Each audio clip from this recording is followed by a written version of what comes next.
गांव में धनी सेठ नाम का एक व्यक्ति रहता था। वह बहुत ही दुष्ट था। गरीबों की जमीनों को बड़ी चालाकी के साथ हथियाना ही उसका काम था। और यही सब करके उसने गांव में एक बड़ा सा आलीशान मकान भी बनवा लिया था। गांव के अधिकांश लोगों की मजबूरी का फायदा धनी सेठ ने कुछ इस तरह उठाया था कि अब सोनपुर की अधिकांश जमीनों पर उसका ही अधिकार था और गांव के अधिकांश लोग ना चाहते हुए भी धनी सेठ के गुलाम हो चुके थे। धनी सेठ अपने अधर्म से कमाए पैसों को देखकर बहुत ही खुश होता था। वो यह मानता था कि तिजोरी में रखे उसके करोड़ों पैसे कभी खत्म नहीं होंगे। वो और उसका परिवार आजीवन खुशहाली के साथ अपना पूरा जीवन जिएंगे। धनी सेठ का एक खर्चीला बेटा मनोज था, जो चोरी छुपे धनी सेठ के तिजोरी से पैसे चुराकर अपने दोस्तों के साथ जुआ खेलता था। धनी सेठ को भी अपने बेटे मनोज के इस करतूत के बारे में सब पता था। वह थोड़ा चिंतित था। वह अपनी पत्नी से कहता है, सुनीता, अरे अगर हमारा बेटा मनोज ऐसे ही चोरी छुपे पैसे तिजोरी से निकालता गया तो मेरी मेहनत की कमाई सारी मिट्टी में मिल जाएगी। कैसी बातें करते हो जी? मेरे बेटे पर चोरी का इल्जाम लगाते शर्म नहीं आती। वो तो हक से पैसे निकालता है। आखिर यह सब पैसे लेकर हम ऊपर तो जाने वाले नहीं, सब मनोज का ही तो है ना। और समय के साथ उसे समझ हो जाएगी, अभी तो वह बच्चा है। ओफ़ो, तुम्हारे इसी प्यार ने बिगाड़ रखा है जो तुम 20 साल के लड़के को बच्चा कह रही हो। मुझे मत सुनाया करो। अगर इतनी ही फिक्र है तुम्हें अपनी तिजोरी की, तो उसे भरने पर ध्यान दो। सुनीता गुस्से में वहां से चली जाती है। कितना भी इन माँ बेटे के लिए कर लूं, पर मेरी तो इस घर में जरा भी इज्जत नहीं। इन्हें क्या पता मैंने कितनी अक्ल और मेहनत लगाई है अपनी तिजोरी को भरने में। धनी सेठ, जो कि अपनी आधी से ज्यादा जिंदगी पैसों को जमा करने में गुजार चुका था, वो अपनी तिजोरी को खाली होता देख नहीं पा रहा था। इसीलिए उसने फिर से गरीब मजबूर व्यक्ति की तलाश करने की सोची। अगली सुबह धनी सेठ सोनपुर गांव के शहर पर निकल पड़ा, जहां गांव के अधिकांश लोग धनी सेठ को सलामी दे रहे थे, क्योंकि अब वे सभी धनी सेठ के खेतों में काम करते थे और उन्हें महीने की पगार मिलती थी, जो उनकी मेहनत की आधी होती थी। पर वे सभी अपनी उस कम पगार से खुश थे। धनी सेठ को बहुत ज्यादा मानने वाला अगर कोई गांव वाला था तो वो था बांसुरी लाल। बांसुरी लाल की नजर गांव में घूम रहे धनी सेठ पर पड़ती है। प्रणाम सेठ जी, बताइए क्या सेवा करूं आपकी। ओ बांसुरी लाल, तुम हो। मैं सोच रहा था गांव के किसी और गरीब परिवार की मदद कर दूं। तुम बताओगे कौन है जिसको इस धनी सेठ के धन की जरूरत है? वैसे तो सेठ जी आपकी कृपा से सब ठीक है।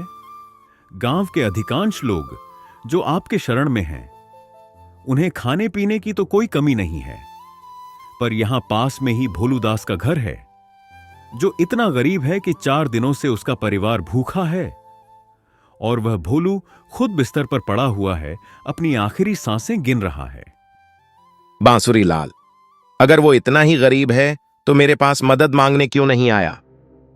माफ करिएगा सेठ जी, पर गांव के सभी लोग जानते हैं कि आप एक छोटी सी मदद के बदले उनसे उनकी पूरी जमीन ले लेते हैं। तो इसके बदले उन्हें अपने खेतों पर काम के लिए भी तो रखता हूं। हर महीने इतना मेहनताना देता हूं जिससे रोजी रोटी के लिए इन्हें सोचना नहीं पड़ेगा। अब वो भोलू दास क्या सोच रहा है? वो तो वही जाने सेठ जी। अच्छा, अब मैं चलता हूं। आप ही के खेतों में सुबह सुबह धान बोने जा रहा हूं।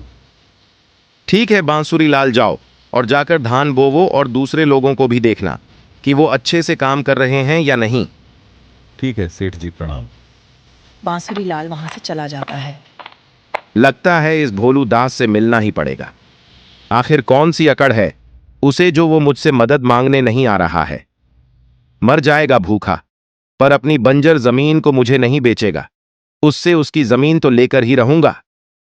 धनी सेठ भोलू दास के घर आता है, जहां घर के नाम पर सिर्फ छत थी। घर के अंदर एक भी सामान नहीं था। भोलू एक फटी पुरानी चादर पर ही जमीन पर लेटा हुआ अपनी आखिरी सांस गिन रहा था। उसकी पत्नी और उसका 10 साल का बेटा शंकर पास ही खड़े रो रहे थे। प्रणाम सेठ जी, हम गरीब की झोपड़ी में कैसे आना हुआ? अरे लक्ष्मी, तुम्हारा पति भोलू दास इतना बीमार है तो तुम मेरे पास क्यों नहीं आई मदद लेने? अरे उसका अच्छा इलाज कराती। जी, वो शंकर के पापा का कहना है कि वह खेत नहीं बेचेंगे, आगे चलकर शंकर ही खेत संभालेगा।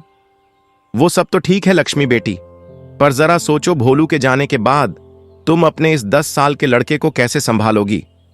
तुम्हारा पति जो खेत नहीं संभाल पाया, क्या वो तुम्हारा 10 साल का लड़का संभाल लेगा? अरे मैं तो यही सलाह दूंगा तुम्हें बेटी, जमीन मुझे बेच दो और मेरे खेतों में काम करो। तुम अपना घर का खर्च भी चला लोगी और अपने बेटे शंकर की आगे की शिक्षा का खर्च भी उठा सकती हो। आप सही बोल रहे हैं सेठ जी, पर शंकर के पापा इस बात के लिए कभी राजी नहीं होंगे। तुम अच्छे से सोच लो, जब खेत बेचने का इरादा हो तो आ जाना इसी धनी सेठ के पास। धनी सेठ वहां से चला जाता है। भोलूदास का परिवार बड़ी उम्मीदों से उसकी ओर देख रहा होता है। लक्ष्मी भोलूदास से कहती है, आपने भले ही पुरखों की खेती को बेचने का नहीं सोचा, पर अब हमारी गरीबी काल बन चुकी है। अगर हमने इसे नहीं बेचा तो यह कुछ सालों में मुझे और हमारे बेटे सबको निगल जाएगी। आप कुछ बोलते क्यों नहीं? मैं जा रही उस धनी सेठ को खेत बेचने, कम से कम इस भूखमरी जीवन से तो छुटकारा मिलेगा। भोलूदास के शरीर में इतनी ताकत नहीं बची होती कि वह लक्ष्मी से ठीक से बात कर पाए। वह बड़ी मुश्किल से हिम्मत जुटाकर बोलता है, माफ करना लक्ष्मी, मैं तुम सबकी ज़रूरतों को पूरा नहीं कर पाया और तुम्हें इस हालत में छोड़कर जा रहा हूँ। मैं नहीं चाहता कि तुम वो ज़मीन बेचो। लक्ष्मी धनी से ठीक नहीं। भोलूदास इतना कहते ही अपना दम तोड़ देता है। लक्ष्मी फूट फूट कर रोने लगती है और पास ही खड़ा उसका बेटा शंकर भी रो रहा होता है। अगली सुबह लक्ष्मी धनी सेठ के पास अपने खेतों के कागजात लेकर जाती है। सुनकर दुख हुआ कि अब भोलू दास नहीं रहा। तुमने क्या निर्णय लिया है? क्या खेत बेचने के लिए तैयार हो? जी सेठ जी, शंकर के पापा तो अंतिम समय में भी खेत को नहीं बेचना चाहते थे, पर शंकर के आगे के भविष्य के लिए मुझे बेचना पड़ रहा है। चलो, तुमने तो कुछ अक्ल की बात की। अब लाओ, कागजात लाओ। लक्ष्मी धनी सेठ को अपने खेत की कागजात दे देती है। धनी सेठ उसे पाकर बहुत खुश होता है। वह मन ही मन सोचता है, वाह वाह वाह, हे ईश्वर, इसी तरह लोगों को गरीब और हालातों का मजबूर बनाया कर, तभी तो मेरी तिजोरी में खूब सारा धन जमा होगा। धनी सेठ लक्ष्मी को उसके खेत के बदले में कुछ पैसे दे देता है। यह पैसे सिर्फ खाने पीने तक के ही थे। धनी सेठ ने बहुत ही कम मूल्य में खेत अपने नाम कर ली। स्विंगलक्ष्मी भी यह जानती थी, पर वह धनी सीत के खिलाफ नहीं जा सकती थी, क्योंकि एक वही था उस गांव में जो लोगों को रोजगार देता था। लक्ष्मी पैसे को लेकर अपने घर चली जाती। माँ, आपने ऐसा क्यों किया? उस लालची धनी सेठ को खेत क्यों बेचा? पापा मना कर कर गए थे ना। खेत ना बेचती तो क्या करती बेटा? और कितने दिनों तक भूखा रहते हम लोग? तुम्हारे पापा तुझे और मुझे अकेला छोड़कर चले गए। अब मुझे ही संभालना है इस घर को। मुझे जो सही लगा वह मैंने किया। माँ, मैं तुम्हें उस धनी सेठ के यहाँ काम करते हुए नहीं देख सकता। मैं इस गांव से दूर शहर चला जाऊंगा, वहां जरूर मैं कुछ बड़ा करूंगा। फिर मैं वापस आकर उस धनी सेठ से पापा की जमीन वापस ले लूंगा। शंकर शहर चला जाता है और लक्ष्मी धनी सेठ के यहाँ खेतों में काम करने लगती है। धनी सेठ जानता था कि वह कितना भी तिजोरी में धन जमा करे, पर उसका बेटा मनोज पर्याप्त है उस धन को एक क्षण में खत्म करने के लिए। इसलिए धनी सेठ ऐसे और मजबूर और असहाय लोगों की तलाश कर रहा होता। पर गांव में अब एक भी व्यक्ति नहीं बचा था जो धनी सेठ को अपना खेत बेच सके, क्योंकि गांव का हर व्यक्ति का खेत अब धनी सेठ के पास था और गांव के लोग अब धनी सेठ पर निर्भर रहते थे। धनी सेठ के खेतों में काम करते थे और मेहनताना पाते थे। एक रात जब धनी सेठ सो रहा होता है तो उसका बेटा मनोज चुपके से तिजोरी खोलता है और सारा पैसा चुरा लेता है। सुबह जब धनी सेठ अपनी तिजोरी को देखने जाता है तो वह खाली तिजोरी देखकर हैरान हो जाता है। वो अपनी पत्नी सुनीता को आवाज देने लगता है। सुनीता, ओ सुनीता, जल्दी आओ। सुनीता उसके पास आती है। क्या हुआ? इतना क्यों चिल्ला रहे हो? देखो, कल रात चोरी हुई है। तिजोरी से सारे पैसे गायब हैं। लगता है तुम्हारे लाडले बेटे मनोज की ही ये हरकत है। कहाँ है वो? अरे बुलाकर ला उसे। आज तो उसकी खैर नहीं। अजी क्यों बुलाऊं उसे? सो रहा है वो। और क्या हो गया? उसने ले लिया तो आपके पास पैसों की कमी है क्या? कहीं ना कहीं से इंतजाम कर ही लेंगे, पर मेरे बेटे को एक शब्द मत कहना। सुनीता को अपने बेटे मनोज से बहुत प्रेम था। वह जानती थी कि धनी सेठ के गुस्सा करने से मनोज घर छोड़कर भी जा सकता था। इसीलिए वह धनी सेठ को चुप रहने बोलती है। धनी सेठ भी पुत्र प्रेम में चुप रह जाता है और पैसों के इंतजाम के लिए कुछ खेतों को बेच देता है। ऐसे ही यह सिलसिला जारी रहता है। मनोज हर रात चोरी करता और धनी सेठ फिर से तिजोरी में पैसा रखने के लिए अपने खेतों को बेचता। इसी तरह धनी सेठ ने वह सारे खेत बेच दिए जो उसने गांव वालों से ठगी कर लिए थे। अब धनी सेठ कंगाल हो चुका था। अब बस उसका एक घर था जो कि गिरवी था। धनी सेठ की कंगाली की वजह से अब गांव के लोग भी गरीबी का सामना करते हैं, क्योंकि ना तो उनके पास अपना खेत था और ना ही कोई रोजगार। सभी शहरों की तरफ जाने की तैयारी कर रहे होते हैं और धनी सेठ को भला बुरा बोल रहे होते हैं। देखा सुनीता, तुम्हारे लाडले ने बरसों का कमाया धन एक झटके में बर्बाद कर दिया। अब बचा यह घर जिसे आज ही हमें खाली करना होगा। इसका मालिक आज ही यहाँ आ रहा है। अब भी मेरे बेटे को गलत बोल रहे हो। मेरे बेटे की इसमें कोई गलती नहीं। गलत तरीके से कमाया पैसा आज नहीं तो कल डूबना ही था। अब अपनी कर्मों की सजा का दोषी मेरे बेटे को मत बनाओ। तुम्हारे ही कर्मों ने इसे पियक्कड़ और जुआरी बना दिया। अगर संगत तुम्हारी सही रहती तो बेटे की रंगत खुद ब खुद सही होती आज। वहां पर भोलूदास का बेटा शंकर आ जाता है। अरे शंकर, तुम यहाँ क्या कर रहे हो? मैं यहाँ नहीं रहूंगा तो और कौन रहेगा? मैं ही इस घर का नया मालिक हूँ। आओ माँ, अंदर आओ।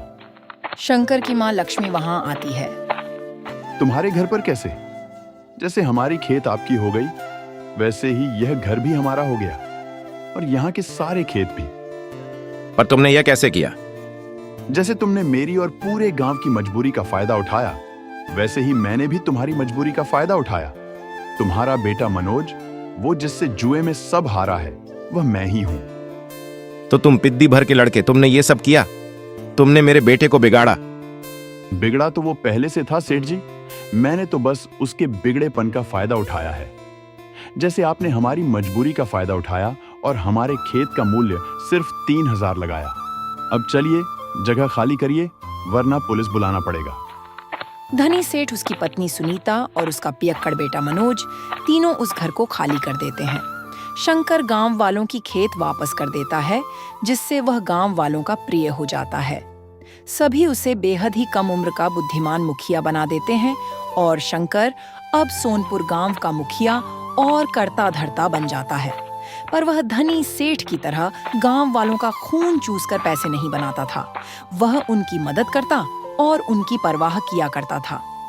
इस कहानी से हमें यह सीख मिलती है, दोस्तों, बुराई और लालच से किया गया कार्य का परिणाम बुरा ही होता है और अच्छे विचारों के साथ किया गया कार्य का परिणाम सदैव अच्छा ही होता है।